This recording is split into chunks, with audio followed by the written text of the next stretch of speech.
નમસ્કાર. આજે આપણે એક એવા મિત્રની વાત કરીશું જેનો અવાજ, જેનો કલરવ આપણા બધાના બાળપણ સાથે ક્યાંક ને ક્યાંક જોડાયેલો છે. યાદ છે પેલું નાનકડું પક્ષી જેની ચીંચીથી આપણું આંગણું આખું ગુંજી ઉઠતું હતું? હા, બરાબર સમજ્યા. આપણે વાત કરવાના છીએ આપણી વહાલી ઘરચકલી વિશે. પણ એક મિનિટ, જરા વિચારો તો. છેલ્લે ક્યારે તમે ચકલીનો પેલો એ જ પરિચિત અવાજ સાંભળ્યો હતો? ક્યાંક બારી પર કે બાલ્કોનીમાં બેસીને ચી ચી કરતી હોય એવું? યાદ કરવું થોડું મુશ્કેલ છે, બરાબર ને? તમે જુઓ, એક સમય હતો જ્યારે આ છકલીઓ આપણા રોજિંદા જીવનનો ભાગ હતી. એમની છીંછીથી જ આપણી સવાર પડતી, અને સાંજે જ્યારે એ બધા માળામાં પાછા ફરતા ત્યારે દિવસ પૂરો થતો હોય એવું લાગતું, જાણે આપણા ઘરના જ કોઈ સભ્ય હોય એમ. અને એની સૌથી મજાની વાત શું હતી ખબર છે? એમને આપણી સાથે રહેવું ગમતું હતું. એવું નહોતું કે ફક્ત ગામડામાં જ જોવા મળે.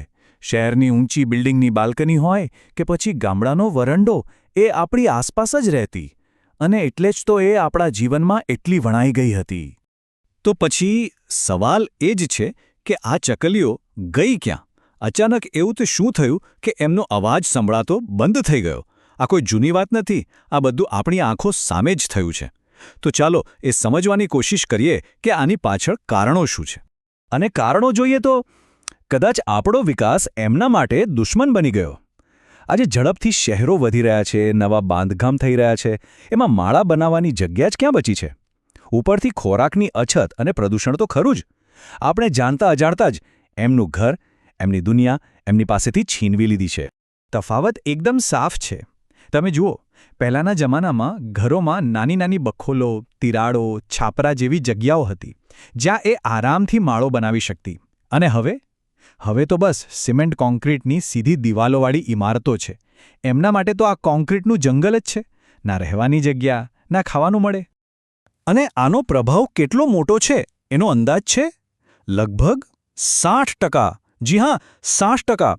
ઘણા શહેરી વિસ્તારોમાં ચકલીઓની વસ્તીમાં આટલો મોટો ઘટાડો જોવા મળ્યો છે. આ ખાલી એક આંકડો નથી, આ એક મોટી ચેતવણી છે. એ બતાવે છે કે આપણે આપણી આસપાસની કુદરતને કેટલી ઝડપથી ગુમાવી રહ્યા છીએ. પણ શું બધું જ ખતમ થઈ ગયું છે? ના, એવું બિલકુલ નથી. કહેવાય છે ને કે જ્યાં સમસ્યા હોય ત્યાં સમાધાન પણ હોય જ છે. સારી વાત એ છે કે દુનિયાભરમાં ઘણા લોકો આ સમસ્યાની ગંભીરતાને સમજ્યા છે અને આ નાનકડા જીવને બચાવવા માટે આગળ આવ્યા છે. અને આ જ પ્રયાસનું એક સ્વરૂપ છે વિશ્વ ચકલી દિવસ. સમજી લો કે આ ખાલી એક દિવસની ઉજવણી નથી, પણ એક આખી મુહિમ છે, એક ચળવળ છે, જેનો હેતુ એ જ છે કે આપણે માણસો અને પક્ષીઓ વચ્ચેનો જે જૂનો સંબંધ હતો એને ફરીથી મજબૂત બનાવીએ અને એમને બચાવવા માટે બધા સાથે મળીને કામ કરીએ. આની શરૂઆત કેવી રીતે થઈ એ પણ જાણવા જેવું છે. 2000ના દાયકામાં જ્યારે નિષ્ણાતોના ધ્યાનમાં આવ્યું કે ચકલીઓ બહુ ઝડપથી ઘટી રહી છે, ત્યારે ચિંતા શરૂ થઈ.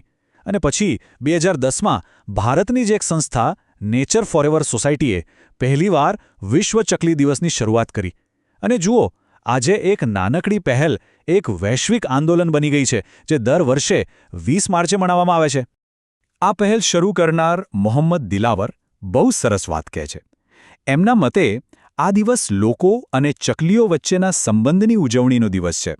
મતલબ કે આ માત્ર બચાવ કામગીરી નથી, પણ પ્રેમ અને સાથે જીવવાની ભાવનાની ઉજવણી પણ છે.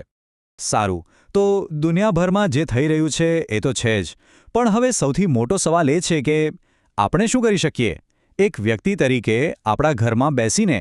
અને જવાબ બહુ સરળ છે. આપણા એકદમ નાના નાના પ્રયાસો પણ ખરેખર બહુ મોટો બદલાવ લાવી શકે છે. કઈ રીતે? જુઓ, એકદમ સહેલું છે. આપણી બાલ્કની કે છત પર એક વાસણમાં થોડું પાણી ભરીને મૂકી દો. થોડા દાણા જેમ કે બાજરી કે ચોખાની કણકી નાખી દો. જો શક્ય હોય તો એક નાનું પક્ષીઘર એટલે કે નેસ્ટ બોક્સ લગાવી દો. અને હા, દેશી છોડ વાવવાથી પણ એમને ખોરાક માટે જીવજંતુઓ મળી રહે છે. આમાં કંઈ અઘરું છે? બિલકુલ નહીં. તો વાત એમ છે કે હવે આપણે ખાલી જોનારા નથી બનવાનું, પણ કરનારા બનવાનું છે. એક પ્રેક્ષક બનવાને બદલે આ સંરક્ષણના કામમાં આપણે ભાગીદાર બનવાનું છે. વિશ્વાસ રાખો, આપણું એક નાનું અમથું પગલું પણ પેલો ખોવાયેલો કલરવ પાછો લાવી શકે છે. અને અંતે બસ આટલું જ વિચારવાનું છે. શું આપણે એવું ભવિષ્ય જોઈએ છે જ્યાં આપણા બાળકોને ચકલીઓ ફક્ત ચોપડીઓ અને વાર્તાઓમાં જ જોવા મળે? કારણ કે આવતીકાલે એ ચીંચીનો અવાજ સંભળાશે કે નહીં એનો આધાર આપણા આજના નાનામાના પ્રયત્નો પર છે ખરું ને?